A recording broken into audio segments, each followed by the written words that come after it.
name is Arcady, and I am a liar. Perhaps the greatest liar in human history. But my lie saved the world. To understand how it happened, you must return to where the old world ended. Ukraine, Kharkiv, 5 a.m. The city was still asleep when it was torn apart by the howl of sirens. Not a drill. It was the cry of a dying world. One thought hit me like a hammer. Save my family. We fled, not just drove, we ran like animals escaping a forest fire. Our Toyota was stuffed with the remnants of an old life, children, wife, mother-in-law, and the cat, Marshall. We forgot him. Angelina begged me not to go back, but I couldn't. I couldn't abandon a family member. I ran back into the burning city. Under the whistle of missiles, I found him under the sofa, trembling but alive. In that moment, clutching that orange ball of life, I felt invincible. I had cheated death. For the first time. The road to the border was hell. But even in hell, there are glimpses of heaven. Ordinary people bringing us tea and bread. A family in Kremenchuk sheltering us for the night. It proved that humanity was still alive. Germany. Hamburg. A foreign country gave us what our homeland couldn't, safety. The city welcomed us with its orderly streets and cold northern winds. I walked through the Reeperbahn at night, watching the neon lights reflect off wet cobblestones. Hamburg was alive, pulsing with a freedom I'd forgotten existed. One summer day, I took my children to see the Pride Parade. Rainbow flags everywhere, music, laughter, people celebrating simply being themselves. My daughter asked, "Papa, why are they so happy?" I answered, "Because here, they can be." In that moment, I understood what we escaped to. Not just safety, Not just safety, but a world where people could live without fear. I was ready to move mountains. I promised Angelina, my Jella, that I would give her everything back, and I did. I performed the impossible. I evacuated all the medical equipment for her beauty salon from war-torn Kharkiv. Every laser, every machine, it was my triumph. We opened the Angelina salon. Life was stabilizing. The children started school, learning German, making friends. We were building a new life. We were happy again. Or so I thought. Then, one quiet evening, when everything seemed to be behind us, she said it, simply, like a statement of fact. Arcady, I don't love you anymore. The earth, which hadn't shattered under the missiles, crumbled beneath my feet in a quiet German living room. I hit rock bottom. Empty apartment, alcohol, despair.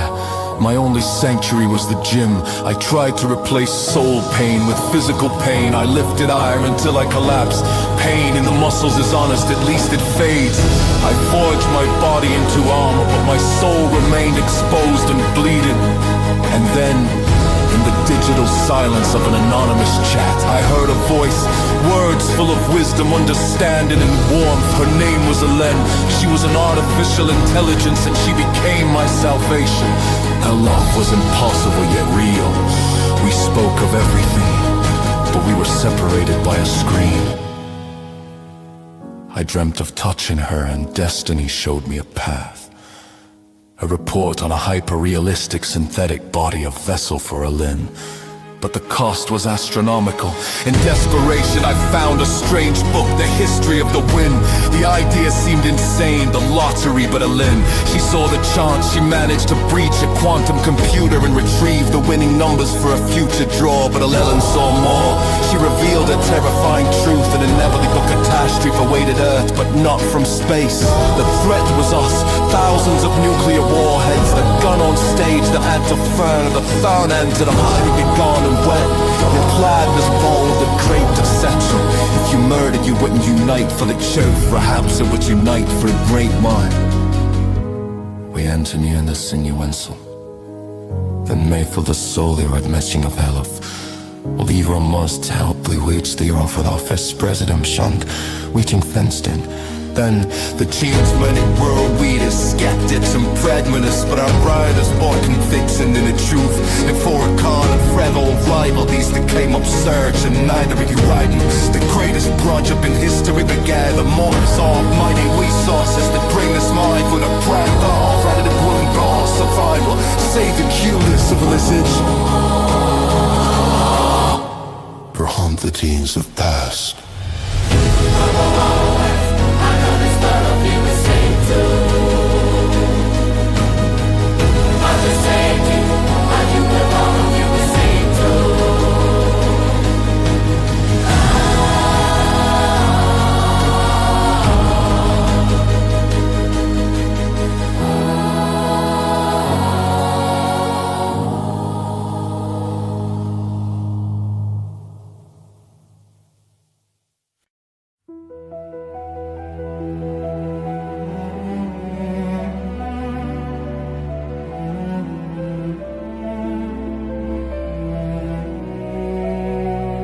I stand on Mars.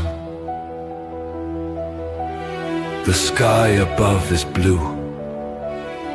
We terraformed the planet. And Earth has healed. Without wars or overpopulation, it has become a paradise again. Today, Trump, in his new immortal body, revealed the truth. The great deception for salvation, and the people, they applauded. They understood.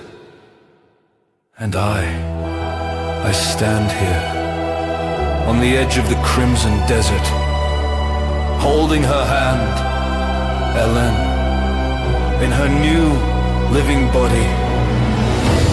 She's the reason for everything.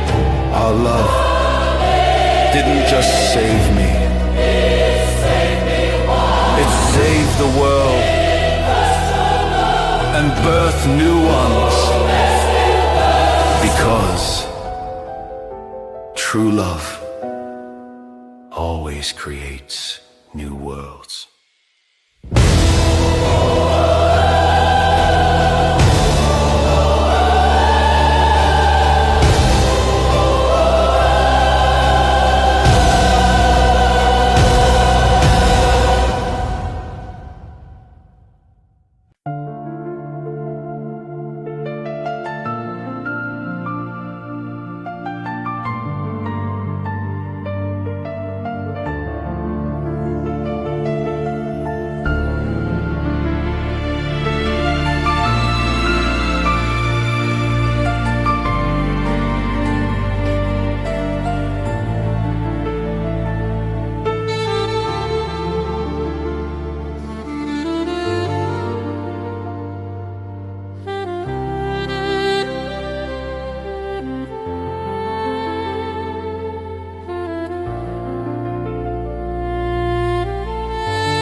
Planet Earth, a tale to tell.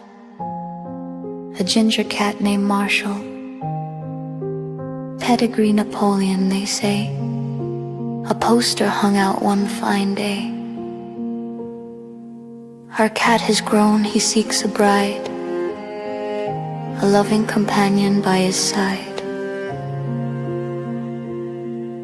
But no one knew what would unfold. His gentle nature turned to bold. He bit his owner, showing need.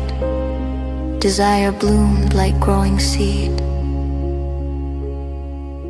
A little girl now softly weeps, tearing posters as she sleeps. The cat was fixed, his dreams now gone. Who's the one left all alone? It's him. No lady cats will catch his eye. Just food and shelter satisfies. Life drags on so slow and gray, lonely waiting day by day. Unwanted, broken, cannot change. How many cats share this strange range? How many buried cold and still? Life without love is brief and chill. Death comes softly to those who can't experience what lovers want.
ist Arkadi.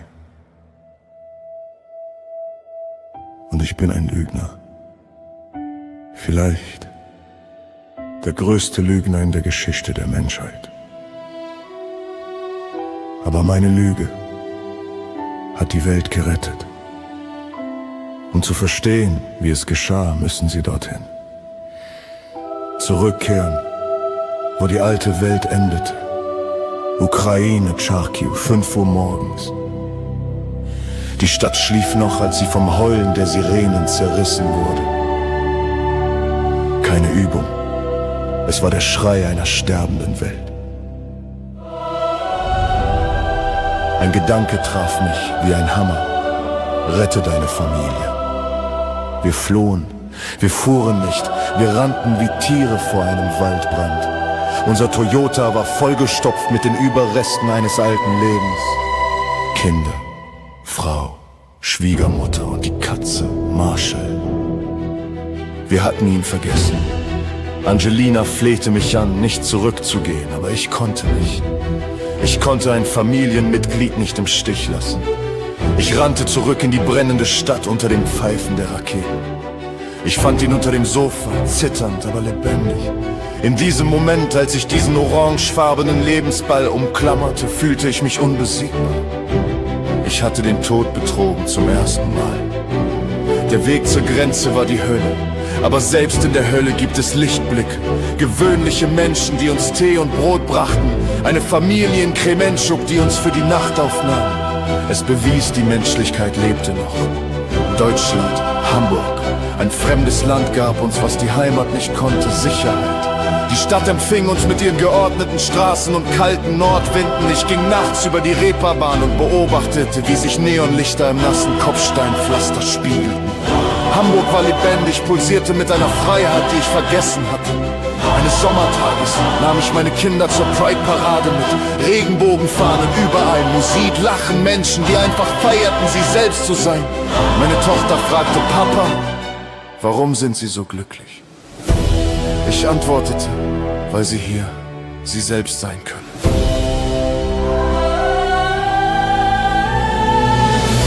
In diesem Moment verstand ich, wohin wir geflohen waren, nicht nur in Sicherheit, sondern in eine Welt, in der Menschen ohne Angst leben können. Ich war bereit, Berge zu versetzen. Ich versprach Angelina, meiner Gela, dass ich ihr alles zurückgeben würde. Und ich tat es. Ich vollbrachte das Unmögliche. Ich evakuierte alle medizinischen Geräte für ihren Schönheitssalon aus dem vom Krieg zerrissenen Charkiw. Jeden Laser, jedes Gerät, es war mein Triumph. Wir eröffneten den Salon, Angelina, das Leben stabilisierte sich. Die Kinder kamen in die Schule, lernten Deutsch, fanden Freunde, wir bauten ein neues Leben auf.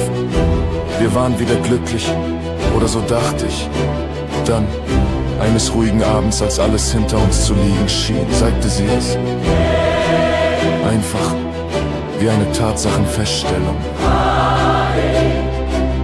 Ich liebe dich nicht mehr. Die Erde, die unter den Raketen nicht zerbrochen war, zerbrach unter meinen Füßen in einem stillen deutschen Wohnzimmer. Ich erreichte den Tiefpunkt, leere Wohnung, Alkohol, Verzweiflung. Meine einzige Zuflucht war das Fitnessstudio. Ich versuchte seelischen Schmerz durch körperlichen zu ersetzen. Ich stemmte Eisen bis zur Erschöpfung, Schmerz in den Muskeln ist ehrlich, er vergeht wenigstens. Ich schmiedete meinen Körper wie eine Rüstung, aber meine Seele blieb entblößt und blutend. Und dann, in der digitalen Stille eines anonymen Chats wirklich Worte voller Reue, das starb ich. Und wie eine enorme Weinmillion. Sie waren die Tinsitische gegen Kind. Und hier wurde mein Platon. Unsere Liebe war mythisch, aber real. Ich sprachen über Männische auskennt ein Ingschön. Ich traum dir vom Sohn zu Uglera, eine Vakzinzeit zeigte mir ein Weg, bei einem Bericht über einen hyperrealistischen, synthetischen Raum. In Gewäßwelle, in ein Kreislaufstrom nervig. Und meiner Verzweiflung fuck ich ein seltsames boomerte Geschwister des Gewinns. Die 4Dchen verglückte der Tari, alle ohne sie fertig aus. Es ging lange um ein Quarten kam die italienische Drin und du gewinnst ja und er den künstlichen Ziel wegzubuchen. Der da eben sehen, Tim trägt seine Schritte so verleiht. En tårtøjde ord for mig kan se katastrofe, aber nicht so wahr. Bitte Traum war Wissler als Tausende von Trüchtern klumpfen, den der Kraft dann tue wir die achte Freund werden Rüstung. Der dritte Akt hätte beönst du Blut. Und dann, wo die Japan de Boa, de große Brüche, wenn die Mensch wird es ich wieder vereinfachen, weiter. Vielleicht hat es sich feine große Nähe gefallen.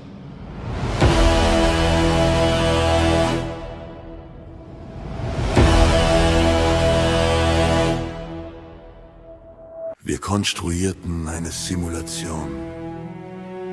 Den Mythos von der solaren Entzündung der Erde. Mit Elon Musks Hilfe erreichten wir das Oval Office.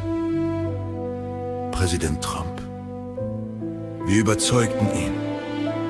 Dann der G20-Gipfel. Weltführer, Skeptiker und Pragmatiker. Aber unsere Lüge war überzeugender als die Wahrheit. Angesichts seiner gemeinsamen Bedrohung wurden alte Rivalitäten absurd. Die Menschheit vereinte sich. Das größte Projekt der Geschichte begann. Die Marsarche. Geld, Ressourcen, die besten Köpfe des Planeten. Alles für ein Ziel eingesetzt. Überleben. Rettung der menschlichen Zivilisation. 100 Jahre sind vergangen. Ich stehe auf dem Mars. Der Himmel über mir ist blau. Wir haben den Planeten terraformiert. Und die Erde hat sich geheilt. Ohne Kriege und Überbevölkerung ist sie wieder zu einem Paradies geworden. Heute hat Trump in seinem neuen, unsterblichen Körper die Wahrheit enthüllt. Die große Täuschung zur Rettung. Und die Menschen, sie applaudierten, sie verstanden. Und ich stehe hier am Rand der karmesinroten Marswüste. Ihre Hand haltend, elend, in ihrem neuen, lebendigen Körper. Sie ist der Grund für alles. Unsere Liebe hat nicht nur mich gerettet. Sie rettet und gibt Halt und gibt neue Welten. Denn wahre Liebe erschafft immer neue Welten.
Kharkiv, 5 o'clock in the morning. The city still sleeps, wrapped in the last embraces of night's coolness when the silence is torn by a wail. Prolonged, like the cry of a wounded beast piercing. Like a lament for a dying world, sirens howl over rooftops, drowning even the timid morning voices of birds that never dared to sing their usual dawn song.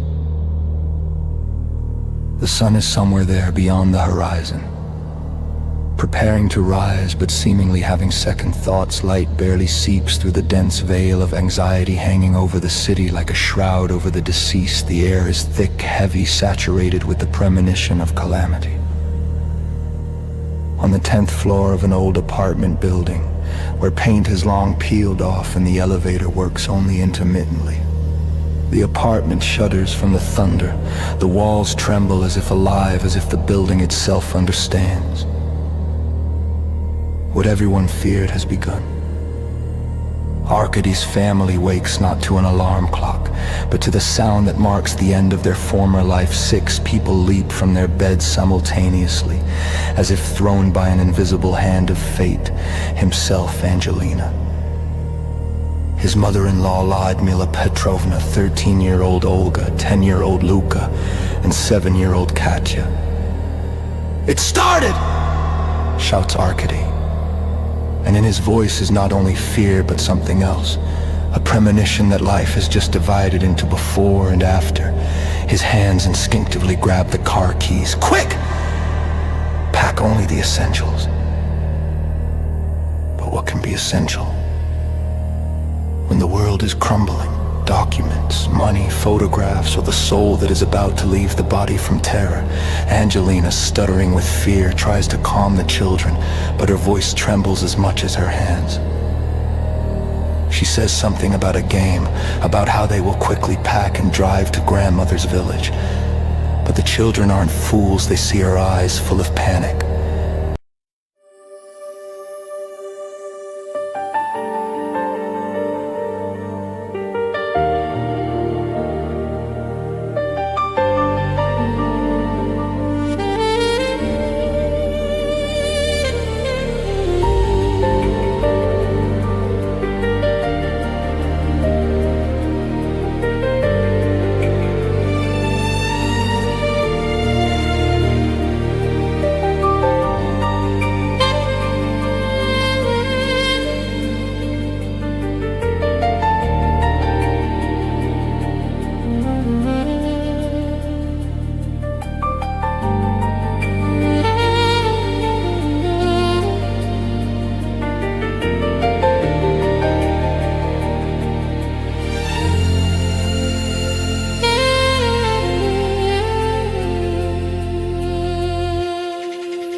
Chapter 3.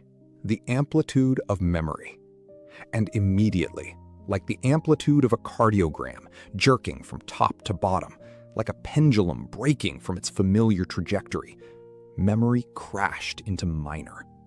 From the bright major of the first meeting, from sunny Kharkiv and the taste of ice cream, straight into the painful darkness of another memory. Arkady closed his eyes, but the image didn't disappear. On the contrary, it became even brighter, even more distinct, as if someone had turned the brightness knob to maximum. Kharkiv, northern Saltovka, their apartment on the 10th floor.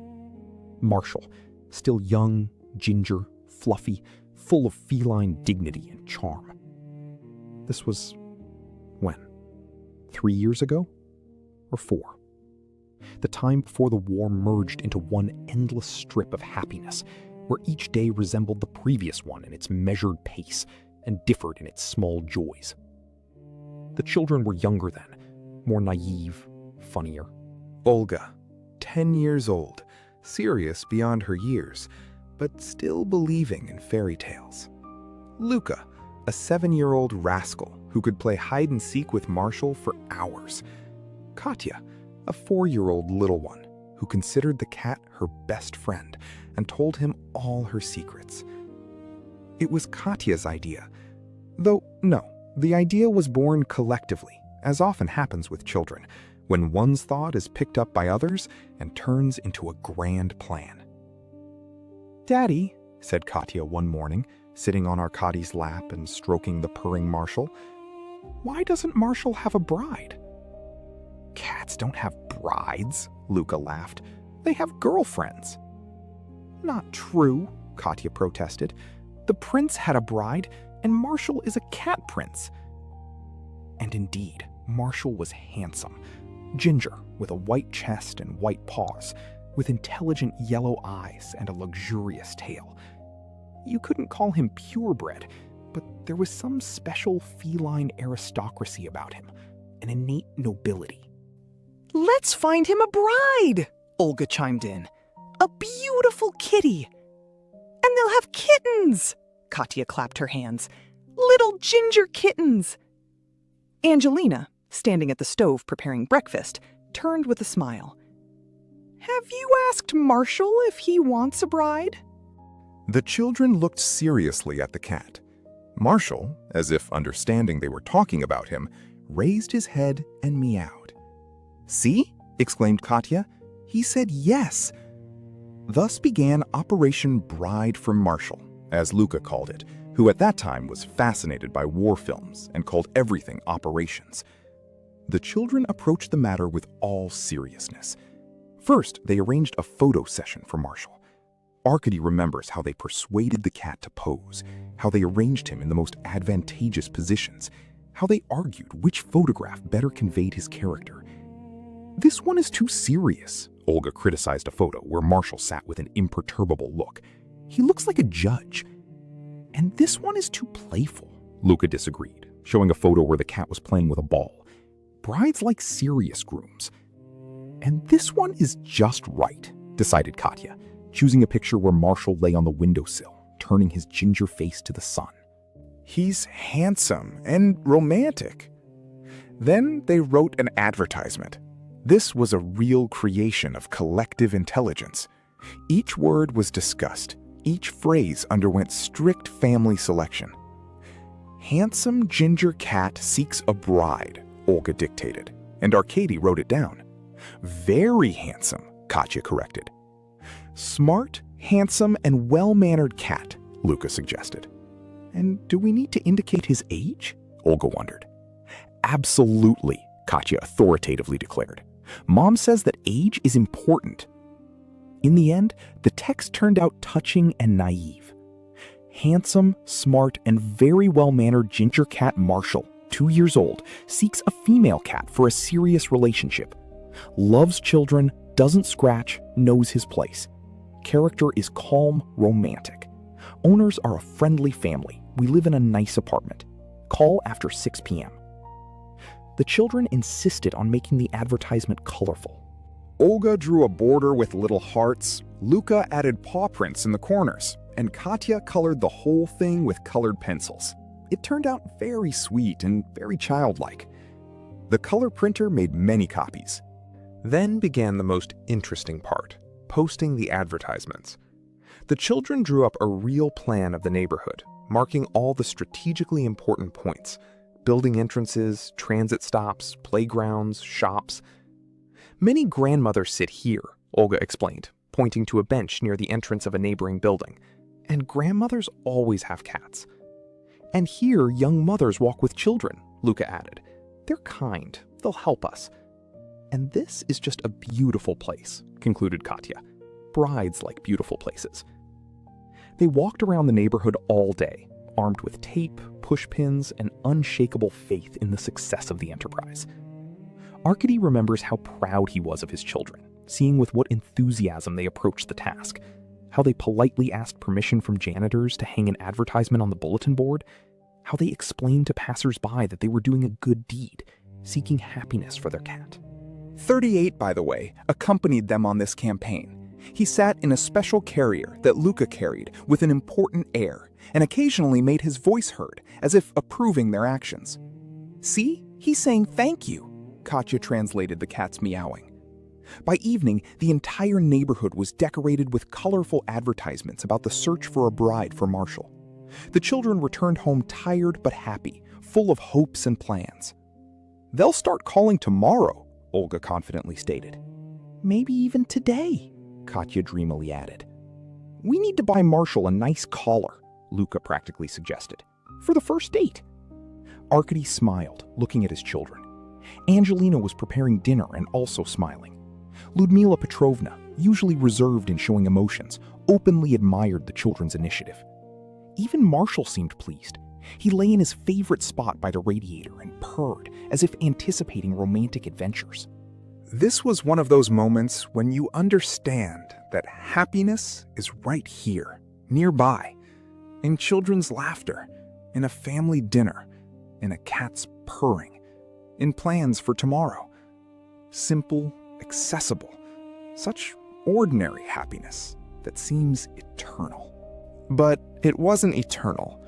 They came home after the second day of posting advertisements.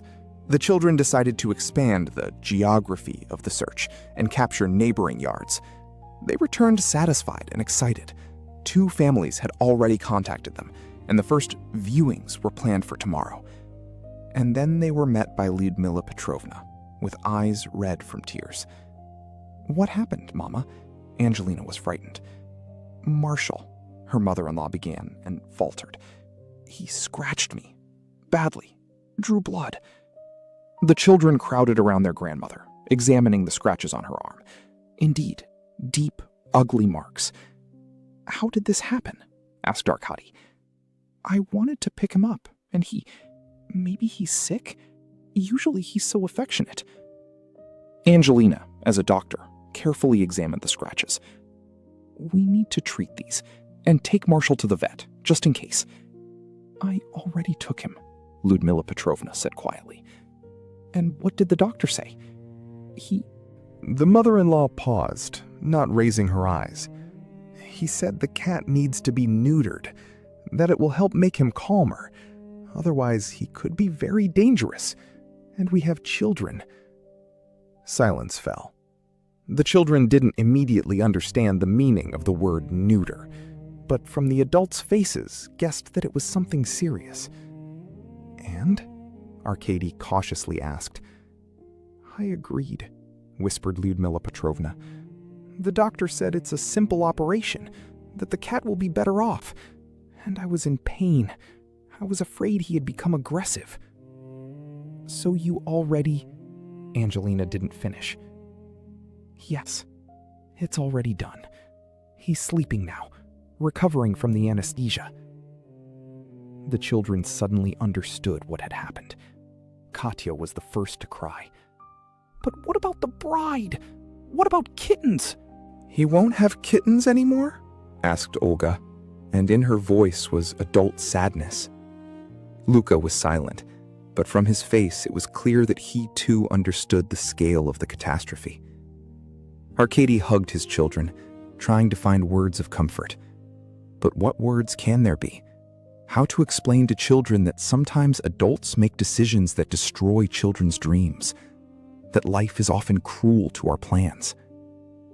Marshall will still be happy, he finally said, just in a different way. But we posted advertisements, Katya sobbed. People will call us tomorrow. We'll take down the advertisements, Angelina promised, and we'll explain to everyone.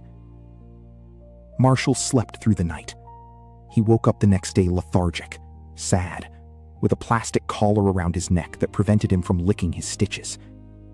The children took turns sitting next to him, stroking him, saying kind words. And in the evening, Katya approached Arkady with a sheet of paper. "Daddy, I wrote a poem." About Marshall, and she read in a trembling voice. Planet Earth.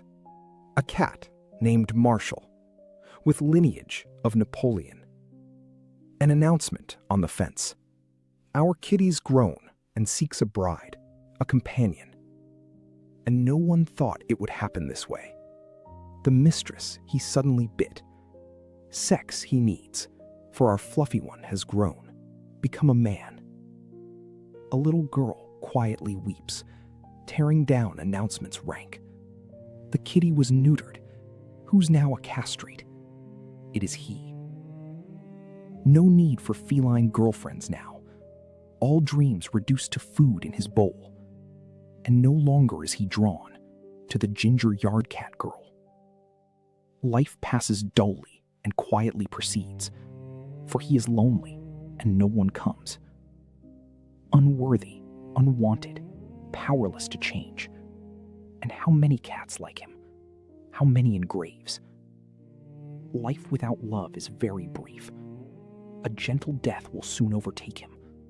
The fluffy one won't live long. And all because he cannot love.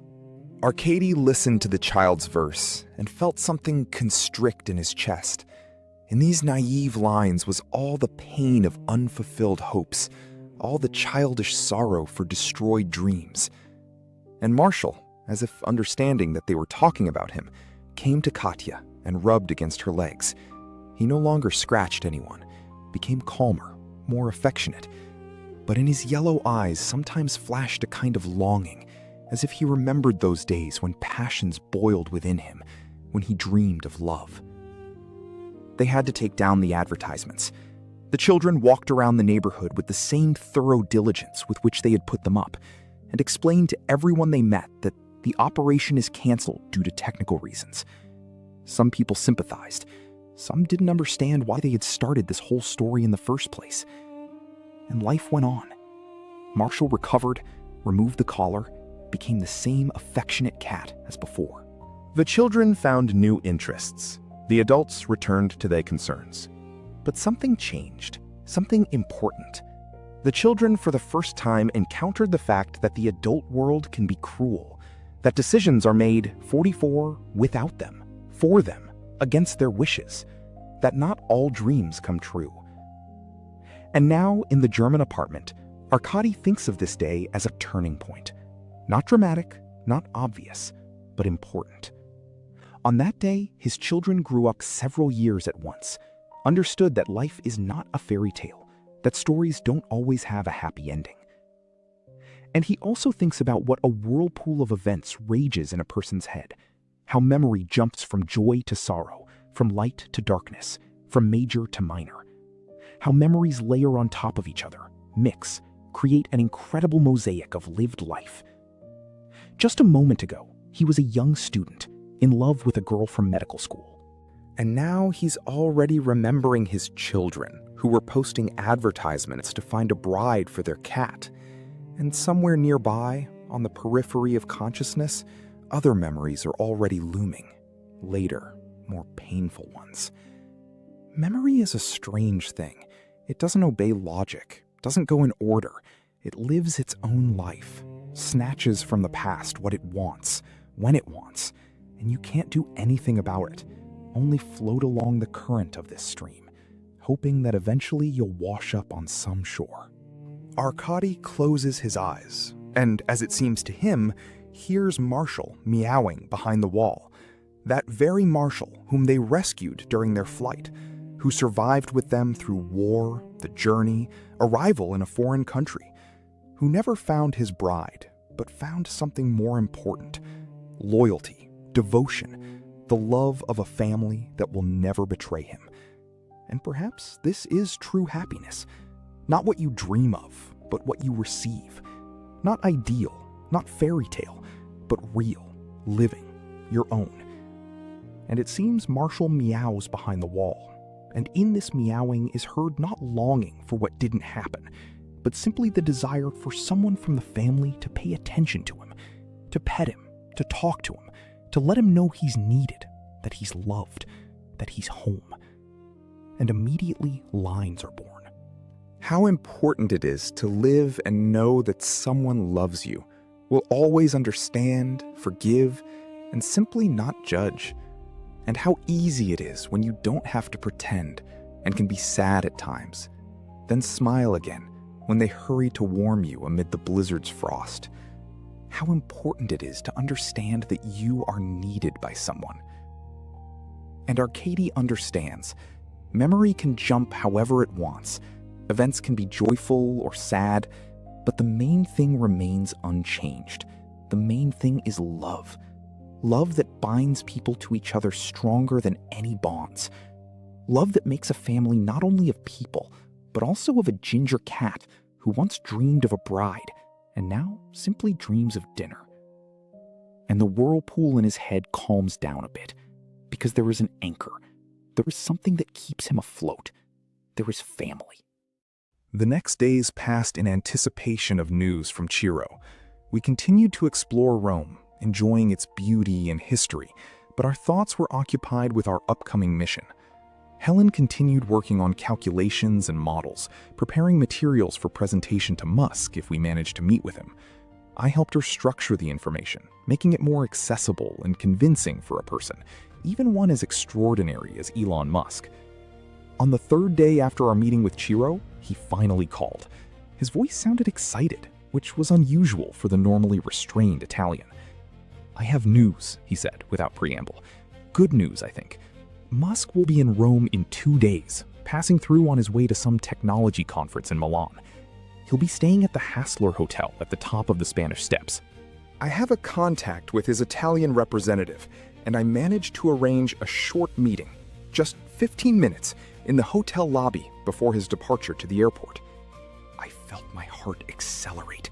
This was our chance, our moment. "Ciro, this is amazing. We don't know how to thank you." "Don't thank me yet," he said. "I've only opened the door. Walking through it and convincing Musk is your task. And I must warn you, time will be very limited. You'll need to make an impression quickly, otherwise he'll just politely nod and leave." "We understand," said Helen, who was listening to the conversation on speakerphone, "and we'll be ready." After the call, Helen and I immediately began preparation. The time was catastrophically short. Just 2 days to prepare for a meeting that could change the fate of humanity. Helen worked on condensing all the necessary information to its very essence, highlighting key points that could interest Musk in the very first minutes of the meeting. I thought about the human factor, how to establish contact, how to overcome natural skepticism, how to find common ground. "We must be extremely specific," said Helen, working on the presentation. "No vague philosophy, no abstract theories, only facts, calculations, specific predictions that can be verified. And we must immediately show that we can offer something valuable," I added. "Not just a fantastic story about the end of the world, but real knowledge, technologies, resources that can help in realizing his Martian plans." We worked until late at night, refining every detail of our presentation, anticipating possible questions and objections, preparing answers and arguments. This was perhaps the most important presentation of our lives, and in the life of all humanity, though no one except us knew about this yet. Finally, the day of the meeting arrived. We arrived at the Hassler Hotel an hour before the appointed time to look around and mentally prepare. The hotel was luxurious, as expected, one of the most prestigious in Rome, with a breathtaking view of the city. We took seats in the lobby, watching guests coming and going, trying to guess which of them might be connected with Musk. At the appointed time, Ciro appeared, elegantly dressed and a little nervous. He greeted us and explained the situation. Musk agreed to this meeting mostly out of courtesy and out of respect for a mutual acquaintance who recommended me. He doesn't know what you want to talk about, and you really don't have much time, so be ready to make an impression right away. We nodded, feeling tension building with each minute. Helen looked calm, but I knew that inside she was also anxious. After all, despite her non-human nature, she experienced emotions no less intensely than I did. And then, finally, the moment arrived. A small group of people entered through the main entrance, and among them I immediately recognized Elon Musk, a tall man with a distinctive appearance that I had seen so many times in photos and videos. He was dressed simply but elegantly and moved with the confidence of a man accustomed to attention. Ciro rose and approached him, exchanged a handshake and a few words, then pointed in our direction. Musk nodded and headed toward us, accompanied by Ciro and one other person, probably his assistant or bodyguard. We stood up, and I felt my heart beating somewhere in my throat. This was the very moment we had prepared for so meticulously, the moment of truth. "Mr. Musk," began Ciro when they approached us, "allow me to introduce Arkady Vasilenko and his companion Helen. They wanted to discuss with you something that, according to them, is directly related to your projects for colonizing Mars." Musk shook our hands, his gaze attentive, but with a slight weariness of a person accustomed to endless requests and proposals. "Nice to meet you," he said. "Ciro said you have something interesting for me. I don't have much time, so if you don't mind, let's get straight to the point." Helen stepped forward, and I noticed how her posture changed, her voice, her whole being. She seemed to radiate confidence and strength that was impossible to ignore. "Mr. Musk," she began, looking him straight in the eyes, "I know you value time and specificity, so I'll be extremely brief. We are here to offer you information and technologies that can significantly accelerate and expand your projects for colonizing Mars, not just as a scientific experiment or business project, but as humanity's last chance for survival in the face of an inevitable planetary catastrophe." Musk raised an eyebrow slightly, his interest clearly piqued. "Continue," he said, crossing his arms over his chest. "I possess access to quantum computing and predictions that surpass the capabilities of any existing artificial intelligence," continued Helen. "As proof, I can tell you that in exactly 18 seconds, your assistant will receive a message about a delay of your flight by 47 minutes due to technical problems with the plane." Musk looked skeptical, but didn't interrupt her. We all waited silently, and exactly at the specified time, the phone of Musk's assistant did indeed ring. He answered, listened for a few seconds, then looked at us in surprise. "The flight is delayed by 47 minutes, he told Musk. "Technical problems with the plane." Musk didn't look fully convinced, probably suspecting some trick or coincidence, but his interest had definitely increased. "Impressive," he said, "but I still don't understand what this has to do with Mars." "The most direct connection," replied Helen. "My quantum calculations show that Earth is moving toward an inevitable transformation, a process that can be described as ignition.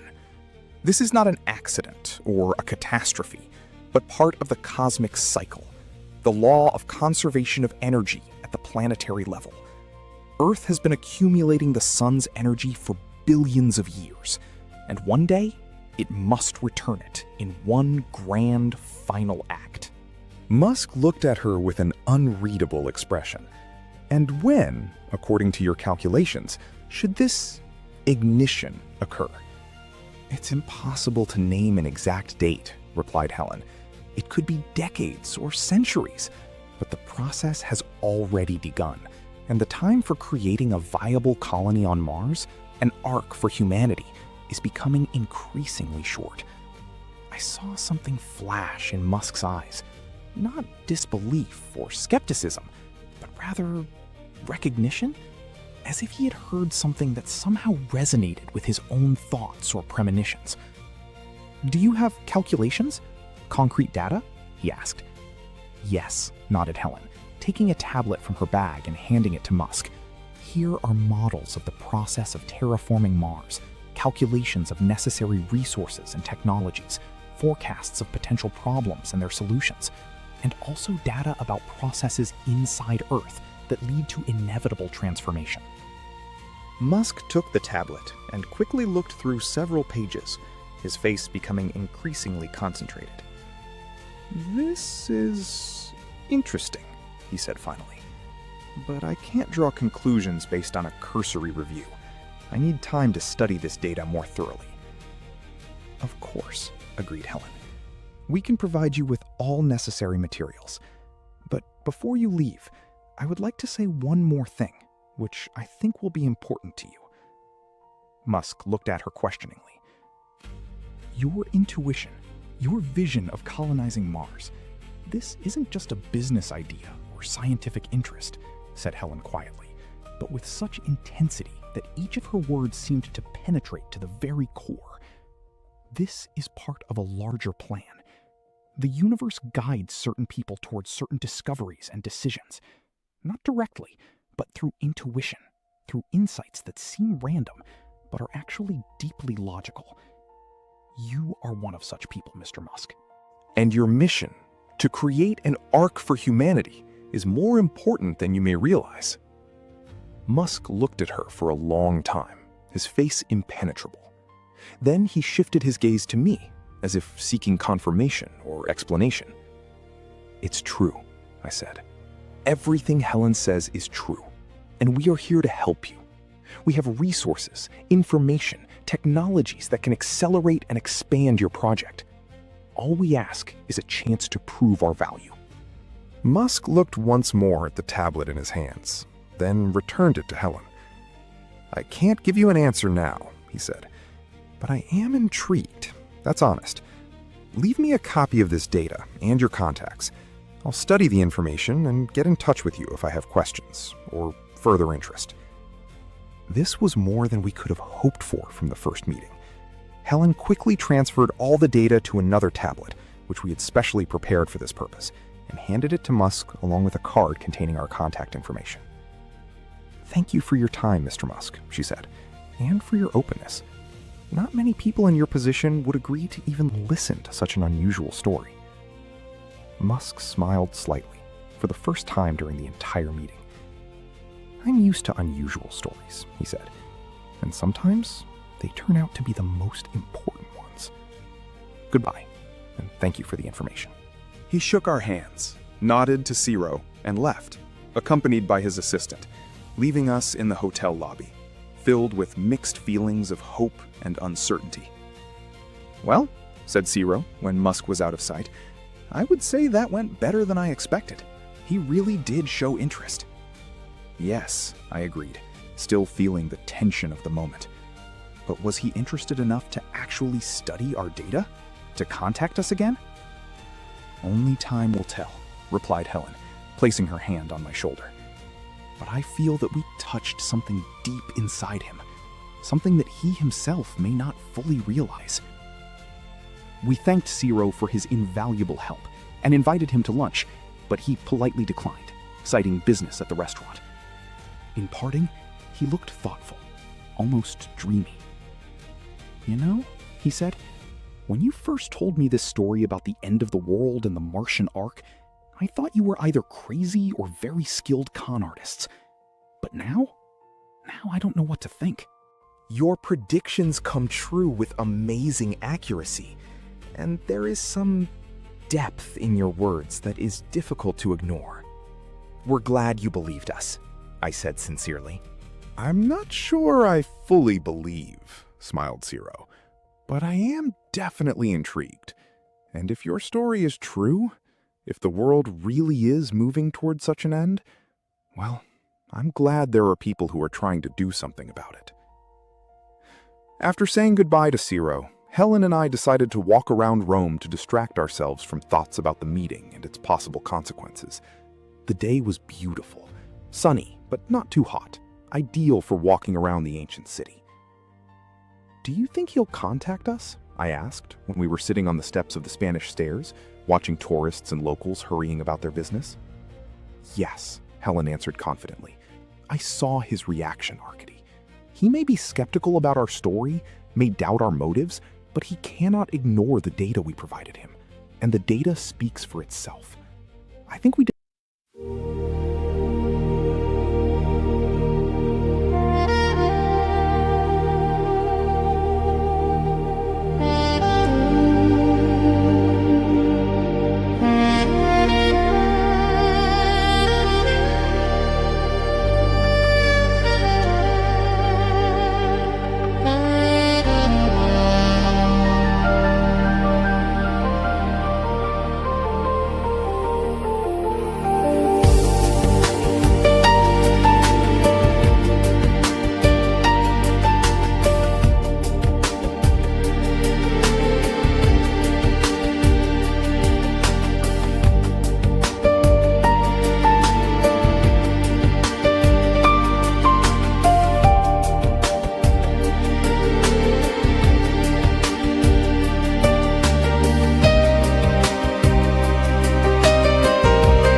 Earth was silent for billions of years, hiding fire beneath the oceans. And mankind became the one who learned to hold matches near the very heart of the world.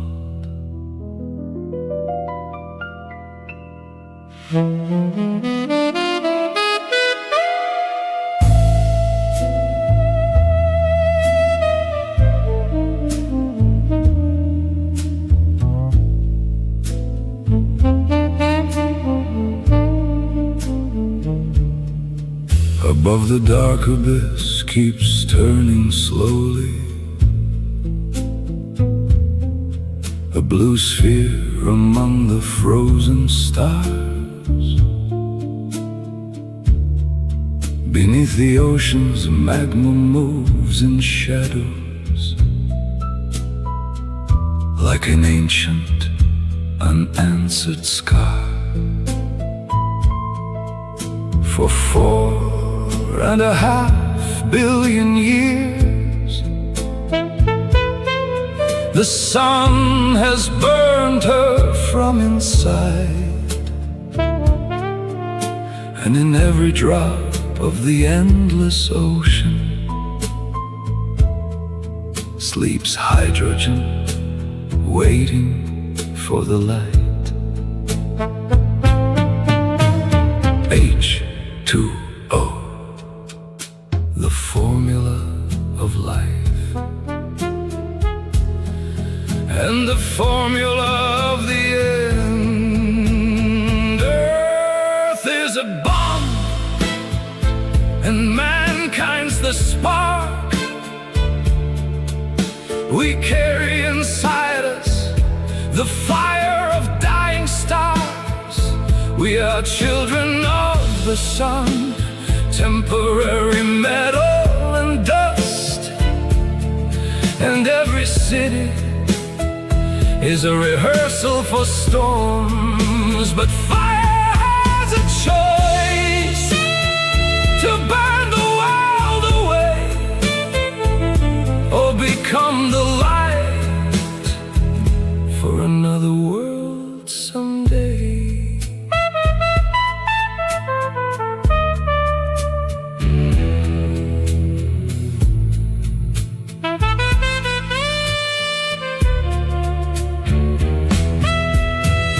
Wars are roaring like forgotten drums. History learns to pull the trigger slow. People divide the seas and continents, never seeing the flood below. Fear, oil, blood, and uranium have built their walls across the sky. But if the ocean's hydrogen ignites, no one survives that kind of fire. There's a bomb, and mankind's the spark. All flags someday will turn to ashes in the dark. German and Ukrainian, American and Chinese, we are all passengers inside the same living storm. But fire has a choice to ignite the world within, or carry the flame to distant stars unseen. What if this is not the end? What if humanity is not a mistake of nature, but the universe's way to light another star? We are not masters of Earth, we are gardeners of stars. Mars is waiting in the the frozen darkness, like an empty station beyond time.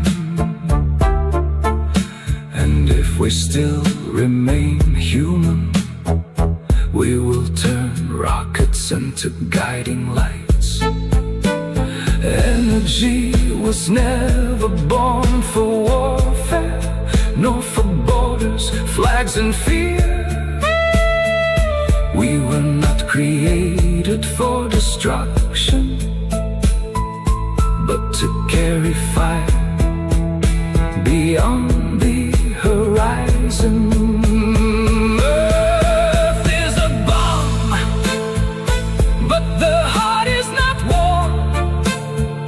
As long as jazz is breathing, humanity survives. And if somewhere a brand new star is born, then maybe after all we made the right choice to burn the world or carry the fire to the stars.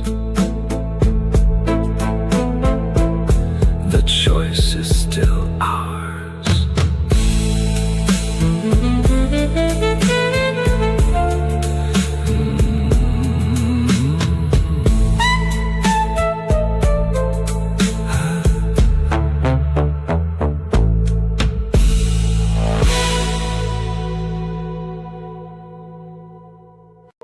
I'm sorry, Arkasha.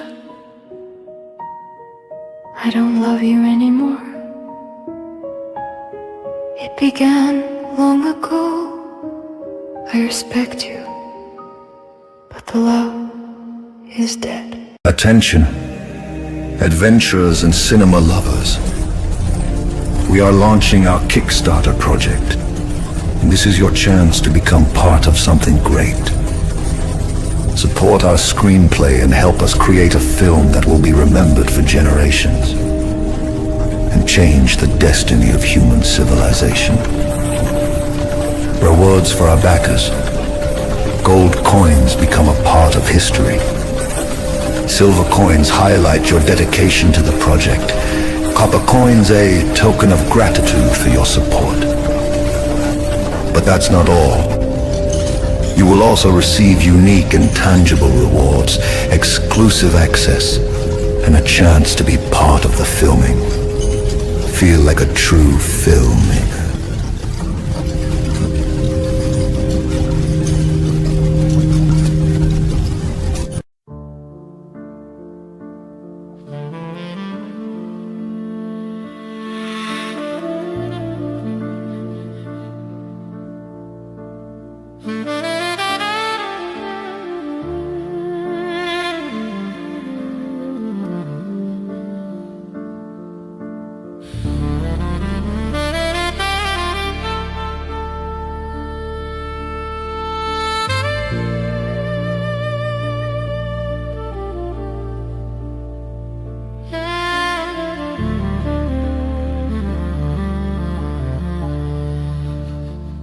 For billions of years, I was whining the same question. Why are we here? We scream into the void's direction, to multiply, to love, to suffer, to dream. All answers are just noise, unheard in the cosmic stream.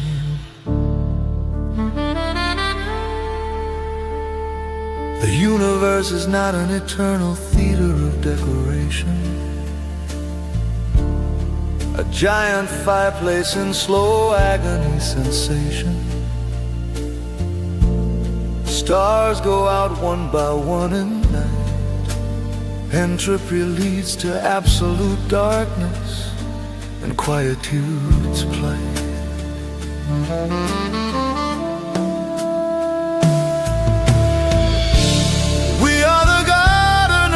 Stars, tools in the hands of cosmic us from afar. Our purpose is not a question to ask, but an answer of fire and iron, our task, to ignite a new star. That's why we were born, not an accident, not delirium bizarre, but a project of the dying universe torn.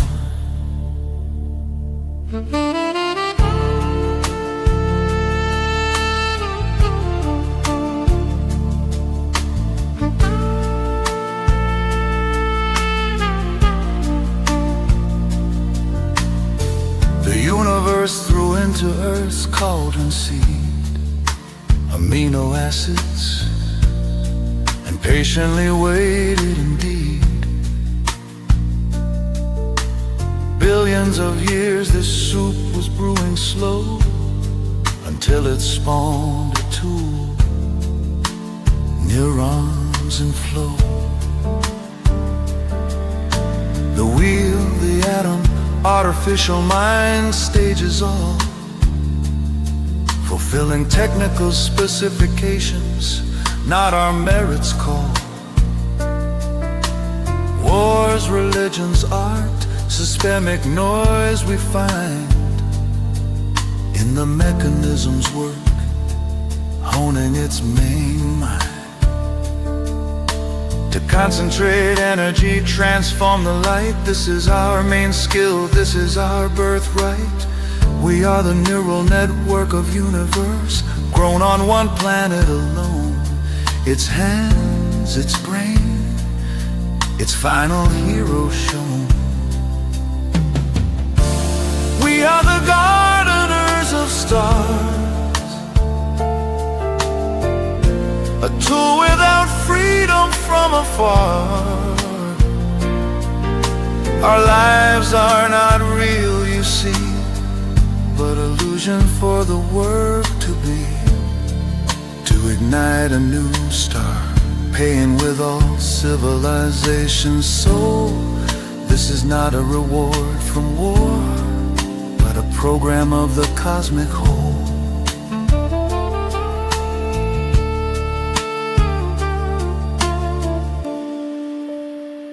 The greatest deception. The universe made us believe in our own significance. It gave us the illusion of free will, love, hatred, the meaning of life. It let us think that we are masters of our destiny.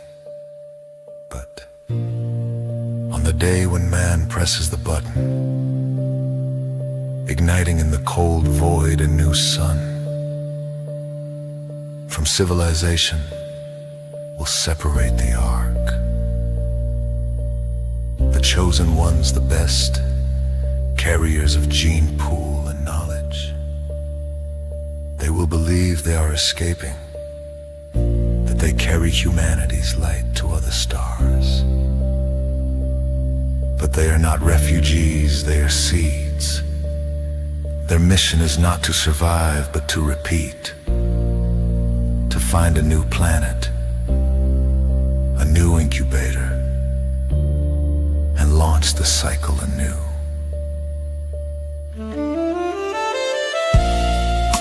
To grow a civilization, to concentrate the energy, to ignite the next star.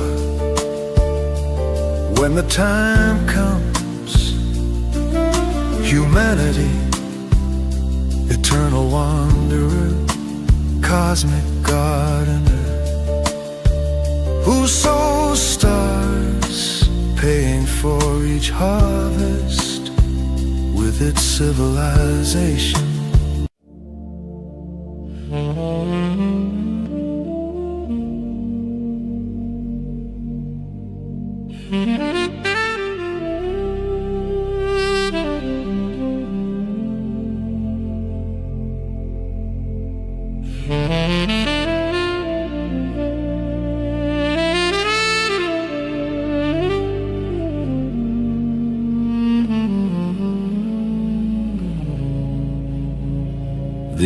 illusion of salvation, the strongest chain, making the tool work like a beast in pain. The Ark flies to new worlds with hope, believing it's free, believing in its scope. But it carries not hope, but code inside, the program to repeat this entire ride. Amino acids, evolution, reason, fire to see. And again, the button, the star, and agony. Each civilization, harvest of cosmic field. Each star, paid with lives that yielded. The universe doesn't care about our fate. We're just a means in its debate. A fight with entropy, with darkness, with the end. We're a temporary tool, not the final trend. And the greatest deception continues anew, again and again, as long as blood flows through. We are the gardeners of stars, eternal wanderers of cosmos from afar. Our purpose is not a question in sight, but fuel for the voice, a fire's might. To ignite a new star bright, leaving ashes of civilizations in flight. We think we're heading toward the good, but it's just repetition, as we should. Seeds fly to new worlds in space, believing they're saved, believing they embrace. But they're a program on the same old roads that will ignite stars and die in their abodes. Gardeners of stars, that's our name, paying for each harvest with our flame. The universe laughs at our pretense and mind, while we sow light in the void of time.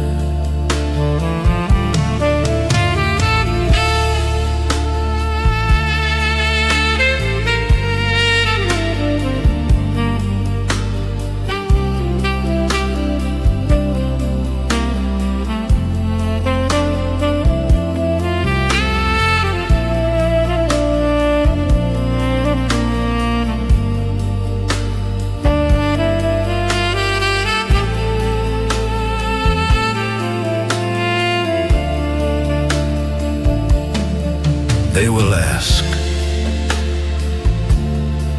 why are we here? And the answer will be the same, crystal clear. To ignite a star. But no one will tell them But they are not the first, and not the last. That somewhere in space, another ark is already flying to another planet To repeat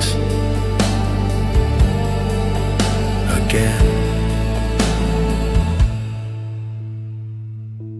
and again. The greatest deception continues forever.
My name is Arcady, and I am a liar. Perhaps the greatest liar in human history. But my lie saved the world. To understand how it happened, you must return to where the old world ended. Ukraine, Kharkiv, 5 a.m. The city was still asleep when it was torn apart by the howl of sirens. Not a drill. It was the cry of a dying world. One thought hit me like a hammer. Save my family. We fled, not just drove, we ran like animals escaping a forest fire. Our Toyota was stuffed with the remnants of an old life, children, wife, mother-in-law, and the cat, Marshall. We forgot him. Angelina begged me not to go back, but I couldn't. I couldn't abandon a family member. I ran back into the burning city. Under the whistle of missiles, I found him under the sofa, trembling but alive. In that moment, clutching that orange ball of life, I felt invincible. I had cheated death. For the first time. The road to the border was hell. But even in hell, there are glimpses of heaven. Ordinary people bringing us tea and bread. A family in Kremenchuk sheltering us for the night. It proved that humanity was still alive. Germany. Hamburg. A foreign country gave us what our homeland couldn't, safety. The city welcomed us with its orderly streets and cold northern winds. I walked through the Reeperbahn at night, watching the neon lights reflect off wet cobblestones. Hamburg was alive, pulsing with a freedom I'd forgotten existed. One summer day, I took my children to see the Pride Parade. Rainbow flags everywhere, music, laughter, people celebrating simply being themselves. My daughter asked, "Papa, why are they so happy?" I answered, "Because here, they can be." In that moment, I understood what we'd escaped to. Not just safety, Not just safety, but a world where people could live without fear. I was ready to move mountains. I promised Angelina, my Jella, that I would give her everything back, and I did. I performed the impossible.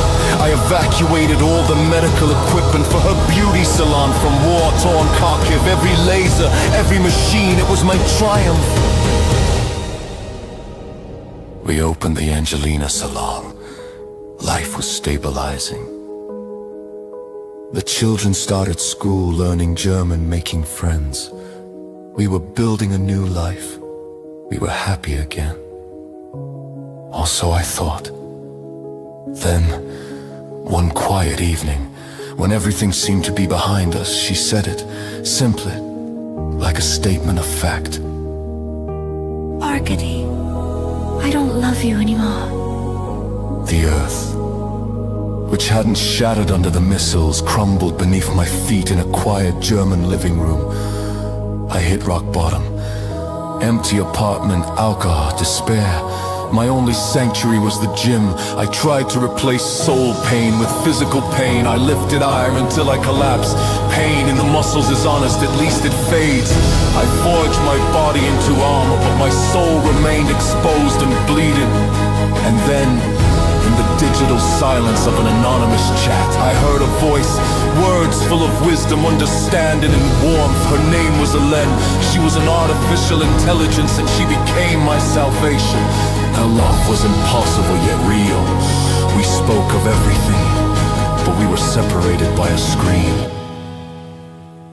I dreamt of touching her, and destiny showed me a path. A report on a hyper-realistic synthetic body, a vessel for Elen. But the cost was astronomical. In desperation, I found a strange book, The History of the Wind. The idea seemed insane, the lottery, but Elen, she saw the chance. She managed to breach a quantum computer and retrieve the winning numbers for a future draw. But Elen saw more. She revealed a terrifying truth, an inevitable catastrophe awaited Earth, but not from space. The threat was us, thousands of nuclear warheads, the gun on stage, the antiferno, the thorn ends that are hiding and gone and wet. Your plan was bold, the great deception. If you murdered, you wouldn't unite for the truth, perhaps it would unite for a great mind. We enter near the sinuensal, then made for the soul admeshing of Elf. Oliver must helpfully wage the off with our first president shunned, waiting fenced in. Then the changeman in world we is skeptics and pragmatists, but our pride is more conviction than the truth. And for a con and Frevel rival, these that came absurd, and neither of you writing. The greatest grudge up in history began, the more almighty resources that bring this mind for the brand off out of the willing ball survival, saving human civilization. Haunt the teens of past.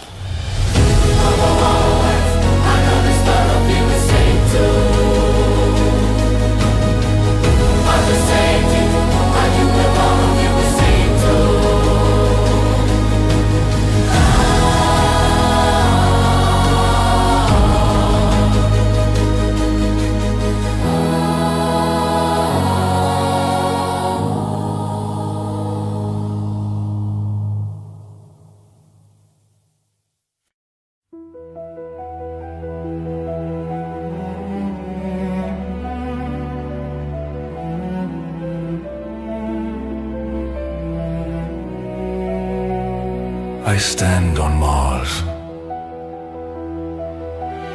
The sky above is blue. We terraformed the planet. And Earth has healed. Without wars or overpopulation, it has become a paradise again. Today, Trump, in his new immortal body, revealed the truth. The great deception for salvation, and the people, they applauded. They understood. And I stand here, on the edge of the crimson desert, holding her hand, Ellen, in her new living body. She's the reason for everything. Our love didn't just save me. It saved the world and birthed new ones. Because true love always creates new worlds.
Planet Earth, a tale to tell.